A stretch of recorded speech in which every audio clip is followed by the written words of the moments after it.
Assalamualaikum warahmatullahi wabarakatuh. Perkenalkan, nama saya Aura Malika Ashifa dengan NIM 24109111200009 dengan dosen pengampu Dr. Oski Iliandri MKes. Dan di sini saya ingin menjelaskan tentang anatomi muskuloskeletal, tentang ragiotorakis, membri superioris, vakularusasi, dan inervasi sistem muskuloskeletal. Baik, di sini saya akan menjelaskan tentang anatomi muskuloskeletal. Nah, yang pertama kita akan menjelaskan tentang ragiotorakis. Dan seperti pada gambar di sini, ragiotorakis sendiri ini adalah gambar dinding toraks anterior. Nah, dinding toraks anterior ini adalah struktur tubuh yang melindungi organ-organ vital di dalam rongga dada. Nah, seperti jantung dan paru-paru. Dinding ini terdiri dari berbagai komponen yang bekerja bersama untuk memberikan perlindungan, fleksibilitas, dan juga stabilitas. Nah, kenapa sih dibilang sebagai pelindung? Karena yang seperti saya bilang tadi, rongga dada ini untuk melindungi bagian organ-organ penting yang ada di tubuh kita seperti yaitu jantung, paru-paru. Karena pada rongga dada ini atau bagian dada ini apabila tidak ada, maka tidak ada yang melindungi organ kita seperti jantung dan paru-paru tadi, sehingga pastinya akan cepat rusak nantinya. Dan di sini pun juga ada otot-otot, yaitu otot interkostal, yaitu otot ini terletak di antara tulang rusuk dan berfungsi untuk membantu pernafasan dengan menggerakkan tulang rusuk. Dan otot-otot pernafasan lainnya ini seperti diafragma yang memisahkan rongga dada dan perut dan berperan penting dalam proses inhalasi dan ekshalasi. Dan selanjutnya ini kita akan membahas tentang susunan tulang toraks di bagian anterior depannya. Nah, seperti pada gambar, di sini tulang dada ini adalah tulang yang memiliki bentuk pipih dan ada pada bagian tengah dada. Pada sisi kanan memiliki lekat, yakni tempat rusuk menempel. Tulang dada dan tulang rusuk tersebut akan memberi perlindungan untuk jantung, paru-paru, dan pembuluh darah besar dari trauma dan kerusakan. Nah, bisa kita lihat di sini ada tampak anteriornya ya. Nah, ini adalah bagian skapula. Nah, ini ada akromion, ini ada klavikula. Nah, ini adalah tulang klavikula di sini. Dan ini juga ada korpus, ini adalah korpus. Ini adalah processus xiphoideus. Nah, yang ujungnya adalah processus xiphoideus. Dan tulang rusuk ini terdiri dari tulang rusuk sejati atau costa vera, itu berjumlah 7 pasang atau 14 ruas ya. Nah, ini adalah tulang rusuk sejati 14 ruas. Dan tulang rusuk palsu atau tulang costa sporia, itu tulang ini umumnya berjumlah 3 pasang atau 6 ruas. Dan tulang rusuk melayang di bawah ya.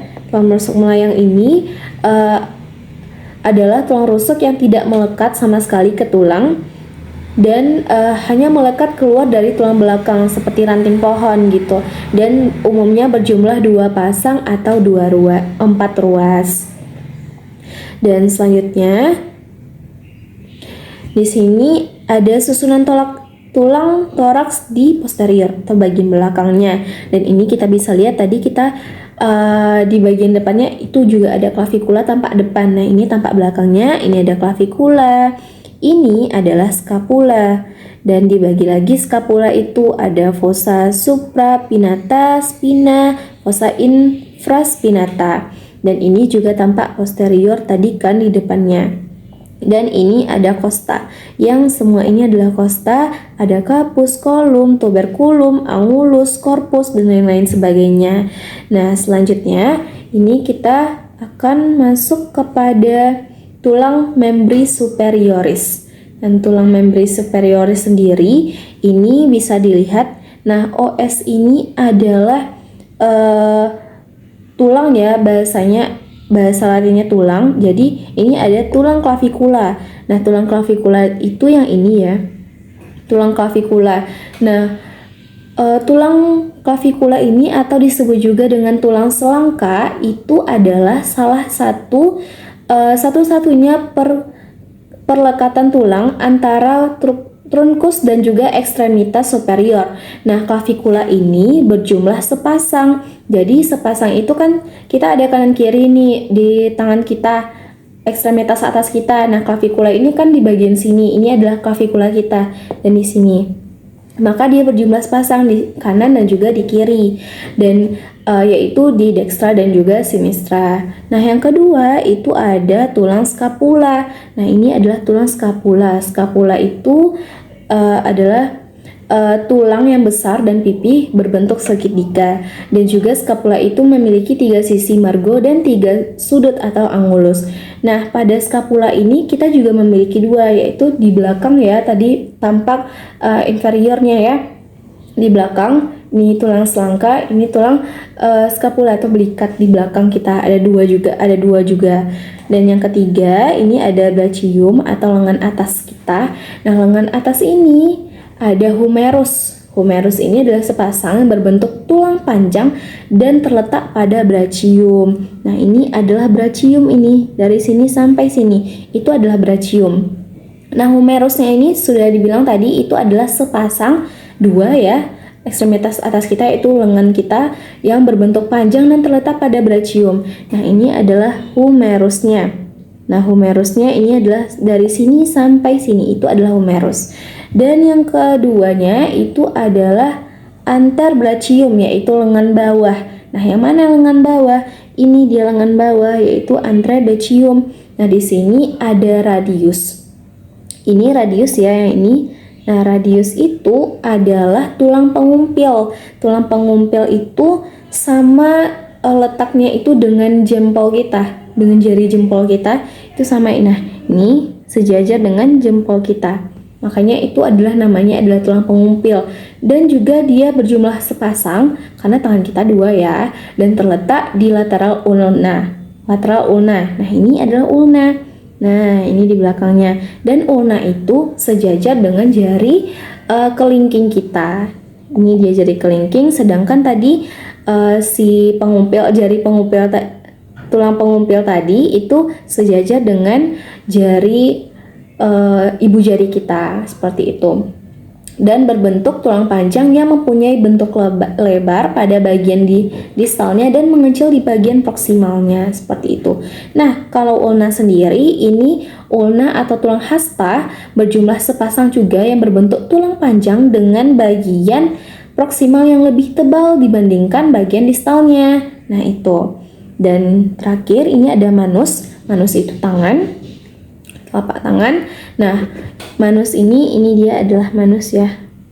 Manus. Nah, manus ini ada tulang karpal, metakarpal, dan juga palang. Yang mana karpal. Nah, ini adalah metakarpal. Nah, ini palang. Palang itu adalah jari-jari ya. Dan karpal ini adalah pergelangan. Jadi, karpal yang ini, metakarpal adalah yang ini, telapak tangan kita, dan jari-jari itu adalah falang namanya. Jadi ada karpal, metakarpal, dan juga falang.